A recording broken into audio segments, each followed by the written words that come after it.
Buenas tardes. Miren, en esta cápsula me gustaría estudiar una relación que hay entre la energía cinética de las partículas de un gas ideal y la temperatura. ¿Ya? Entonces, vamos a tratar de encontrar una relación. Entonces, entre la energía cinética y temperatura. ¿Ya? Para ello, lo primero que vamos a hacer es recordar que en un gas ideal, modelo más sencillo de todos, está compuesto de un solo tipo de partículas muy diluidas, o sea, una partícula prácticamente no se encuentra en subida con otra, ¿ya? Y este gas se encuentra, digamos, en una caja con paredes rígidas, ¿ya? De tal forma que las partículas chocan con las paredes y chocan de forma elástica, ¿no? Entonces lo primero que vamos a considerar es el caso particular de una partícula, por ejemplo, una partícula del gas que se mueve hacia acá y choca elásticamente y sale disparado para acá. Elásticamente significa que la componente de la velocidad perpendicular a la, a la pared, ¿ya? Pues se rebota completamente, ¿no? Hacia el otro lado. Así que pensemos que eh, en ese dibujo que estamos mostrando, la partícula tiene dos componentes de velocidad. La que me interesa es la velocidad, le vamos a llamar Vx, ¿verdad? Y por acá la misma componente de igual magnitud hacia el otro lado. Entonces sí, por supuesto la componente perpendicular a Bx, la que apunta hacia abajo, antes y después del choque es la misma. Así que si quisiéramos encontrar eh, un cambio en el momentum lineal, en este proceso donde se produce este choque, entonces esa componente no tiene cambio, se anula en una resta, pero de esta manera el cambio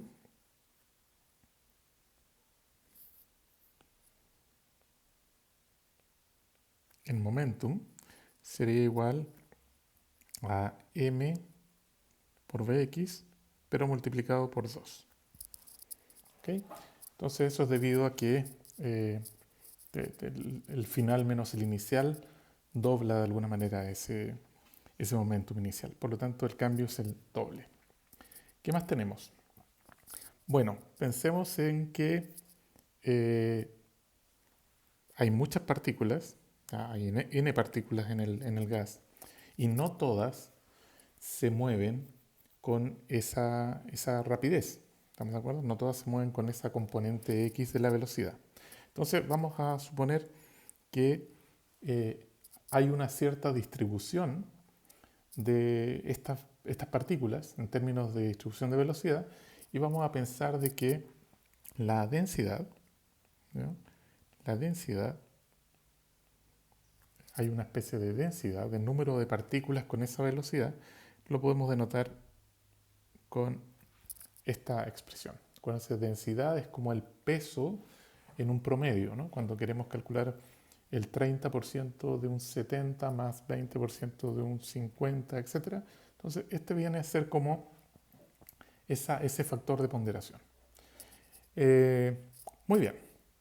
Ahora voy a hacer un segundo dibujo, un poco más difícil, y pensar que aquí, vamos a mirar ahí está ese trozo de pared, ¿ya? Y vamos a pensar que aquí hay un círculo, ¿ya? Un pequeño cilindro, ¿ya? Pensemos que hay un pequeño cilindro eh, con área transversal A, ¿verdad? Y una longitud, una longitud, vamos a decir L. ¿ya? Eh, Ahora, esa longitud L vamos a suponer que es, digamos, la componente Bx por un... Vamos a escribirlo mejor ahí.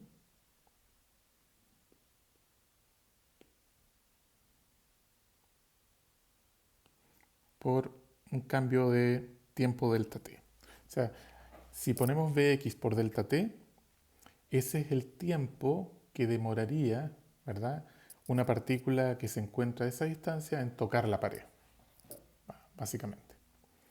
Entonces, si quisiéramos nosotros calcular el número de partículas que están dentro de ese cilindro, ¿ya? Ese cilindro tiene un volumen. El volumen de ese cilindro sería el área transversal por la longitud del cilindro, ¿no? Entonces pensemos aquí que el volumen de ese pequeño cilindrito es el área transversal por esta distancia, y quisiéramos nosotros tener una expresión para el número de partículas, ¿verdad?, que están en ese cilindro. Entonces lo que tenemos que hacer es multiplicar ese pequeño volumen por la densidad, ya que la densidad de alguna manera nos dice el número de partículas que están por ahí, ¿no? Entonces, en ese volumen. Entonces, eh, sería entonces el número de partículas, sería n, ese es el término que estamos usando, por a, por bx, por delta t, lo voy a poner así mejor, para hacer. Y entonces ese es el número de partículas, ¿ya? Entonces son las partículas, o las moléculas, átomos, lo que como esté constituido el gas ideal, que chocan en la pared durante un tiempo delta t, ¿ya? Ahora, ¿cuánto vale el momentum total transferido? ¿Ya?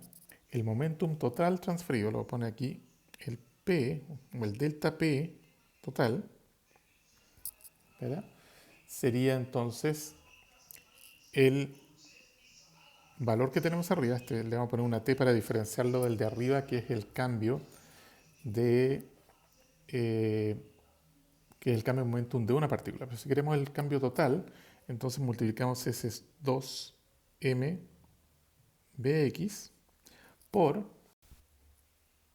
el número total de partículas que están en ese volumen.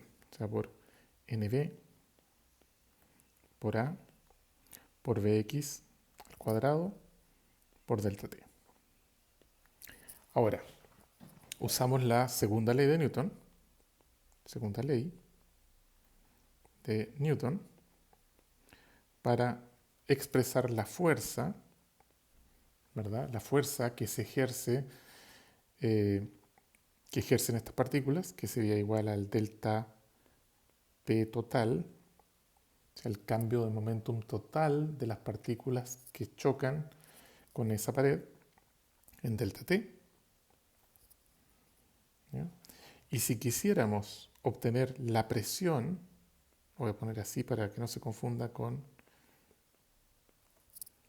el momentum, si quisiéramos la presión, entonces sería esa fuerza dividida por el área transversal del pequeño cilindro. Así que la presión, o la pequeña presión, vendría a ser 2m bx al cuadrado nb dividido por a y por delta t, para tener completo el valor. Así que ahí tendríamos una expresión, ¿verdad?, para la presión ejercida por las partículas que pasan por ese cilindro y golpean la pared.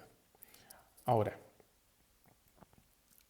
vamos a sumar sobre todas las velocidades posibles, ¿ya?, porque ahí estamos considerando las partículas que tienen esa velocidad x, pero si hiciéramos entonces una suma, ¿ya?, vamos a decir de esa presión que depende de este dx, si hiciéramos una suma sobre todas las velocidades Vx que son mayores que 0, entonces el resultado sería el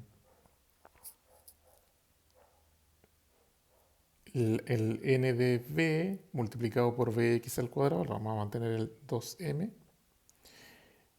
entonces sería el valor promedio de vx al cuadrado por n sobre v. ¿Ya? Entonces, y nos falta una cosa.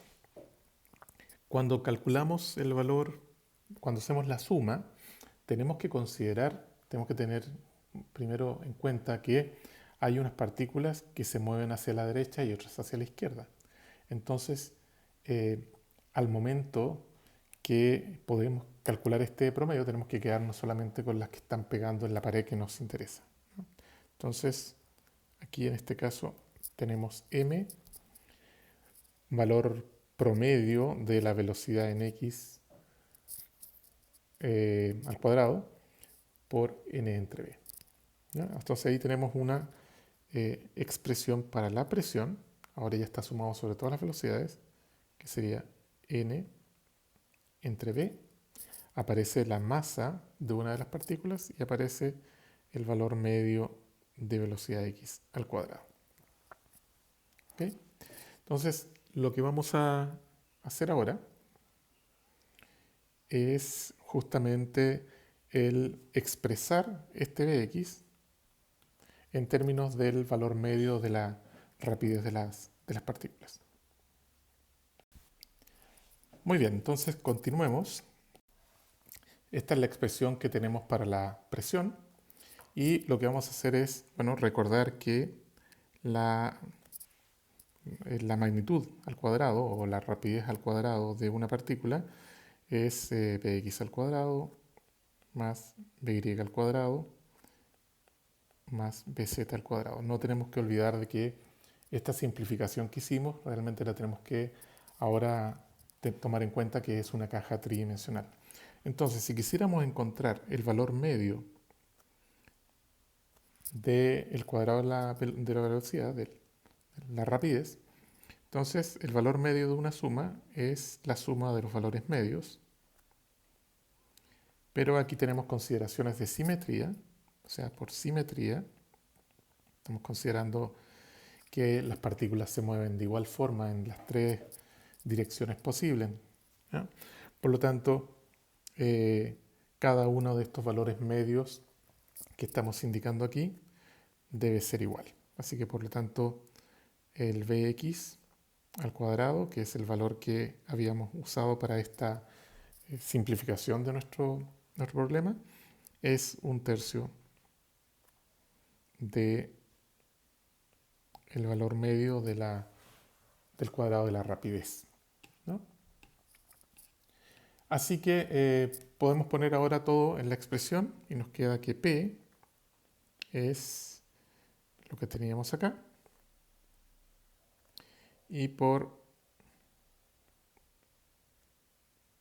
B cuadrado tercios, ¿ya? Y a partir de ahí podemos de alguna manera construir la forma o reconocer la forma de la ecuación de gas ideal que ya conocemos. Así que fíjense que de aquí uno puede escribir que P por V es N M tercios, ¿ya? Pero P por V también es N por K y por la temperatura, ¿ya? Así que juntamos esas dos cosas y nos queda que M P cuadrado tercios es, vamos a hacerlo para acá, 3kT, ¿ya? Y si dividimos aquí por 2, podemos reconocer que lo que tenemos acá es la energía cinética, pero el valor medio de la energía cinética. ¿Por qué? Porque todas las partículas tienen igual masa, eh, pero el v cuadrado o el valor medio de v cuadrado, que está representado con estos corchetes, representa entonces el promedio, ¿no? del cuadrado de las velocidades de las partículas. Así que el valor medio de la energía cinética viene a ser igual a 3 medios kT. ¿Ya? Y aquí lo que hemos encontrado es una relación, ¿ya? Es una relación entre la energía cinética de las partículas en un gas ideal, ¿ya? Y la temperatura. ¿Ya? Y la temperatura. ¿Ya? Lo reconocimos de acá, ¿no? Este término de aquí corresponde a la energía cinética, por lo tanto tenemos esta expresión. Ahora, tomemos en cuenta que el primer supuesto era que las partículas que conformaban el gas no tenían estructura, tenían masa m, todas eran iguales. Así que en el caso de que tuvieran estructuras, esto solamente representaría la energía cinética traslacional. ¿Ya? Si hubiese las partículas o las moléculas que conforman el gas ideal tuvieran estructura y estuvieran vibrando, esa energía cinética de vibración no estaría contenida en esta expresión que encontramos acá. ¿Ya? Así que, bueno, esto era lo que quería mostrar, el cómo se relacionaba la energía cinética, porque de esta forma nosotros podemos decir, sin mucho miedo, que la temperatura es una expresión macroscópica, ¿ya? de la energía cinética, ¿ya? de la energía cinética promedio de las partículas en un gas ideal. ¿Ya? Si ustedes quieren ahora encontrar la energía interna, vendría a ser 3 medios kT por n, ¿verdad? Porque esta vendría a ser el promedio de las energías de las partículas. Si quisieran ustedes ahora la energía total interna que tiene este gas ideal a una cierta temperatura, esto lo multiplicarían solamente por n y podrían obtener la energía que vamos a ver más adelante cuando veamos la primera ley de la termodinámica, ¿no? Así que, bueno, espero que haya servido de algo esta pequeña cápsula, ¿ya? Para aclarar este cálculo matemático que a veces puede ser confuso, ¿ya? Pero que permite de alguna manera reconocer esta relación entre energía cinética de las partículas en un gas y la temperatura, conectados obviamente a través de la constante de Boltzmann.